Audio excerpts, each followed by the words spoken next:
Hey there, welcome to LSAT Demon Daily. I'm Nathan Fox. With me is Eric Johansson. I'm one of the founders of LSATdemon.com. Eric is one of our teachers and edits our podcasts, produces our podcasts. Eric, we have, what is this? Yeah, so this is just a collection of various emails that have come in. It's that time of year when people are questioning their timelines Okay. and thinking, well, I've got my June score. I'm going to get my August score back pretty soon. Is that good enough? Should I be shooting for something more on the September test? And we had a number of listeners write in asking, what should my target LSAT score be? Should I have a target score? How do I go about picking a target score? So interested to hear your thoughts on picking a target score for your LSAT. Yeah, as high as possible. I mean, there really is no point setting a specific, I don't know. I'm not a goal setter in my normal life. Are you a goal setter in your normal life? Good question. Definitely when it comes to my running. Sure. Okay. But in terms of like personal stuff, no, I guess I'm a little more adaptable. Just kind of whatever. I guess that's the way it was for me with the LSAT, with my own goal score, was I just looked at what the median at my local law school was. Right. And then adjusted up from there when I realized I could do better. That's what most people do, or they pick round numbers, like people my goal score is 170. Well, why not 171 or why not 169? How did you arrive at 170? And it's a lot of times it's just like, oh, well, it sounds good. It's a round number. I don't know. Let's talk about goals a little bit. So a SMART goal is specific, measurable, achievable, realistic, and timely. Did I get that right? You tell me. I don't know. This sounds like some self-help book I have yet to read. For how to set goals, SMART goals. You hear about it in school a lot. Okay. Specific, measurable, achievable, and realistic sound like the same thing to me. Actionable? Oh, that actionable sounds like a buzzword. That could be what the A is actionable.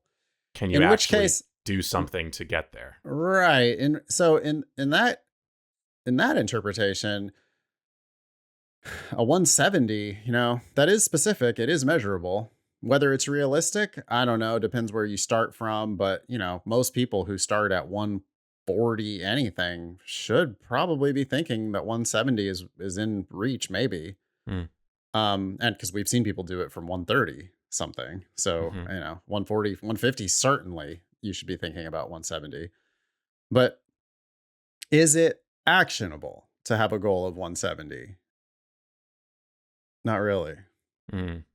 Not really. There's nothing you can take action on there. It's just, did you or did you not? So it is specific. It's measurable. The time bound thing would be 170 by a certain date.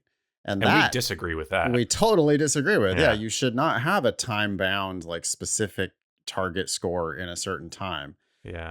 My response to this, when I first saw how do we pick a target score, my initial gut reaction is, I never encourage people to set a target score. More often than not, I find myself trying to talk people out of their specific target scores that they've set for themselves. Because if you told me 165, I would immediately be thinking, why not higher than that? Yeah. And if, are you selling yourself short by setting that goal of 165? And it's also possibly the case that, because if you're currently scoring 135, then I'm not sure how much a 165 goal actually helps you anyway, because there's a lot of other shit that you should be thinking about besides that 165. If you're at 135, my goal for you is you got to start understanding some of the questions that you're doing, because you're really skimming the surface here, and you're at best, you're half guessing. You're just not understanding at a 135. And to get from 135 to 165, it's like, yeah, and we probably see students burn out or get discouraged because they set that pie in the sky goal without realizing the actions that are going to get you there. And that, it shouldn't be 170. It should be, well, let me score 1 point higher, or even more than that. Let me understand the test a little bit better tomorrow than I do today. If you think it helps you to have some target score up on the wall or whatever, You could go to lsatdemon.com/scholarships. You could put in your actual UGPA GPA, and you could play around with different LSAT scores, and you could see what kinds of offers you are likely to get with Yeah. whatever scores. And you could just, or you could look at the 509 report of your dream school, and you could say, okay, well, I've got to get myself to at least the median of this school to have, Right. a good shot at this school. That's all fine, I guess, to have Yeah. that goal set for yourself. But I would also be saying, if you can score higher than that, you probably should. And is that goal actually helping you move forward today? Because I don't think it is. Like, obsessing about 170 doesn't help you to understand a damn thing. And you're not getting to 170 without understanding more. Yeah. So, actionable goal is, I'm going to thoroughly review all the mistakes I made on the section that I took yesterday. Yeah. Now that you bring up this idea of the SMART framework and actionable goals, Yeah. I wonder if we should, like you've been saying, don't set a target score or don't set a goal for your LSAT score, but recognize that actually the more important goal is what you want to do as a lawyer and with your career.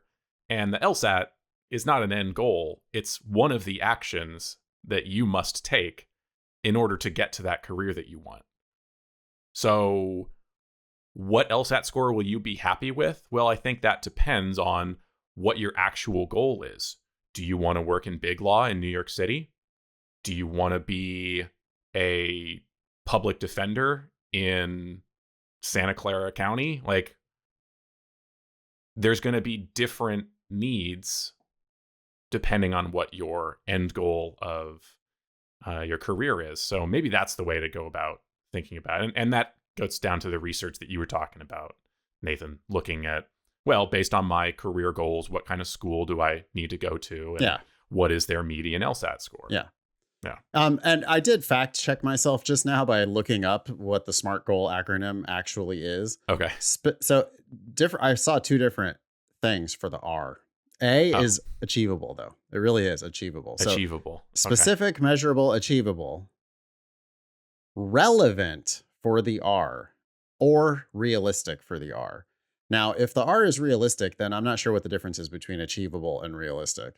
If the R Yeah. is relevant, then I think now it means, okay, is this a good goal to have because it's relevant to like who you are, what you want to do with your life. Right. So to like, what if student shows up with 170? Is that a SMART goal then? Is it specific? Yes. Is it measurable? Yeah, you either do or do not get to 170. Sure. Is it achievable? Depends. Depends. We don't know. And so it might not be a great idea for you to have this pie in the sky type of, well, I have to get a 180. Then I'm like, well, that's not achievable for almost anybody. Yeah. So why? Um, Relevant. I think it's probably automatically relevant for people who think that they want to be lawyers. Like, having a high LSAT score is going to be relevant to your needs. Time bound. I don't think setting a specific time bound LSAT goal is actually productive. To the extent that it gets you to study, that's great. But I would rather that you have goals that are more like, this week, that's time bound. Mm-hmm. I will do 3 practice sections timed and thoroughly review all of my mistakes. That's the type of goal that I would rather. I guess I would rather see people setting shorter term goals that aren't really related to score. I'd Yeah. rather you have activity related goals in the short term. I agree. Yeah. Long story short, just don't worry about it. Like, your target LSAT. And the funny thing is that many places like Khan Academy or whatever, it's like the very first thing that you do is they ask you what your target score is. And people are like, how do Yeah. I Yeah, don't before fucking you know. even know what the admissions game is. It's like, Uh, I don't know. My goal is as high as I can achieve, though, because only good things happen when you get higher scores. So it should always be, okay, I want the best number, the number that reflects my highest potential, which is basically, yeah, higher is always better. Because If you reach that 170, but you have more gas in the tank, like if you think you could easily have scored 175 with another couple weeks of prep, you'd be kind of insane not to keep going and get that 175. Yeah. Yeah. Be ready to adjust your Right. goals upward Yeah. if you can. All right, let's Okay. wrap that one up there. Yep. Email daily@lsatdemon.com if you'd like to ask us a question or share some LSAT or law school admissions news. Thanks for listening.